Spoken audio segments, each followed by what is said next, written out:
বিষয়টা হচ্ছে একটা ম্যাজিক। ম্যাজিক ম্যাজিকটা হচ্ছে কি জানেন? আপনি আমার যেভাবে নাচাইতেছেন সন্তান তো আমার কাছে, আমি সেভাবেই নাচতেছি। যখন যে টাকা চাইতেছে, ঠেট দিতেছে, ভয় দেখাইতেছে, ওইভাবেই যা হয়েছে তাই। এটার কোনো দুই রকমের কথা না।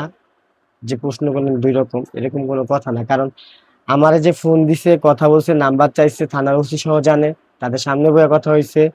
এবং যে আবার আমি যে বলতেছি যে মারা মারে নাই কেউ, একা একাই গেছে, ওনার পিছে পিছে যায়া পড়ে গেছে, এরকম কিছু না। এটা আমি এই যে ভিডিওতে আমার এটা বুঝাইতেছে, কিন্তু ফোন এটাও জেনিউন। এখানে কোনো ফ্যাক্ট কোনো কথা আমার সামনে কেউ বলতেছে না, সাজানো বানানোর কথাও বলতেছে না। কারণ এই যে নাম্বারটা 09 থেকে শুরু, অনলাইন নাম্বার। আর নগদ বিকাশ যেটা দিছে ওটি হচ্ছে আমাদের বাংলাদেশের সার্ভারের নাম্বার। একটা হতে রবি নাম্বার, আর একটা মনে হয় বাংলালিংক নাম্বার গেল। আর যখনই ফোন দিছে তখনই, কারণ আমি 24 ঘন্টায় থানায় পুলিশের সাথে, আমি যেখানে গেছি পুলিশ সেখানে নিয়ে গেছি। আমি 1 নাম্বার গেছি, এই জায়গায় গেছি, যে জায়গায় গেছি পুলিশ সাথে করে নিয়ে গেছি। আমি পুলিশের পিছনে ছাড়িনি। আমার ছেলে লাশ পাওয়ার আগ পর্যন্ত 1 মিনিটের জন্য আমি পুলিশের পিছু ছাড়ি নাই। তাদেরকে আমি রেস্ট নিতে দিই নাই। কিন্তু লাস্ট পর্যায়ে কালকে সবাই মিলে আমার ভিডিওতে তদন্ত করে যা পাইলো দেখাইলো যে আমার ছেলে একা একাই গেছে ওনার পিছে। এখন ওই লোকটা কি নিয়ে গেল নাকি এটা তার ভিডিওতে, তো আমি বুঝতেছি না। কিন্তু ওই লোকটার সাথেই কিন্তু আমার ছেলেটা গেছে, অ্যারেস্ট করেও নিছিল। হ্যাঁ, আমি নিজেই নিয়ে আসছি জামিন হয়ে কালকে রাতে নিয়ে আসছি। আমি নিজেই জামিনদার হয়ে স্বাক্ষর দিয়ে নিয়ে আসছি। কারণ আমি যে ভিডিও ফুটেজ গুলো দেখছি, যারা আমার সন্দেহ ছিল, ছেলে হারানো গেছে তো রাগে সন্দেহ হইতেই পারে আমার, যারে মন চায় আমার ছেলে নাই। তো ভিডিও ফুটেজে আমি ওরকম কোনো প্রুফ পাই নাই ওর। আমি ভিডিও ফুটেজে যে প্রুফটা পাইছি সে হচ্ছে এক মাছওয়ালা।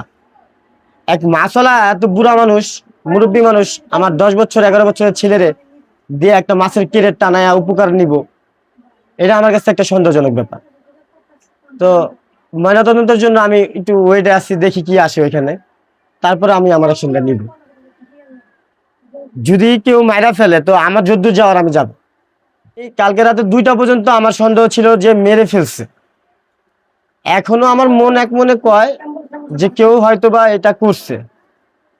কিন্তু যেটা আমি দেখলাম ভিডিওতে, আমার যেভাবে বুঝাইলো, মানে এই মুদি দোকানের এখানে একটা ভিডিও, ওই মাছওয়ালার পিছনে আমার ছেলে যাইতেছে, সামনে আরেকটা বাসার দোকান, ওর পিছেই আমার ছেলেরা যাইতেছে। ঠিক 2 মিনিট পরে আমার বড় ছেলে আইসা বলছে, ছোট ছেলে আর আসে নাই। তো ছোট ছেলে আসে নাই, বড় ছেলে আইসাই কিন্তু বাসায় বলছে মাহাদিগো মাহাদিগো।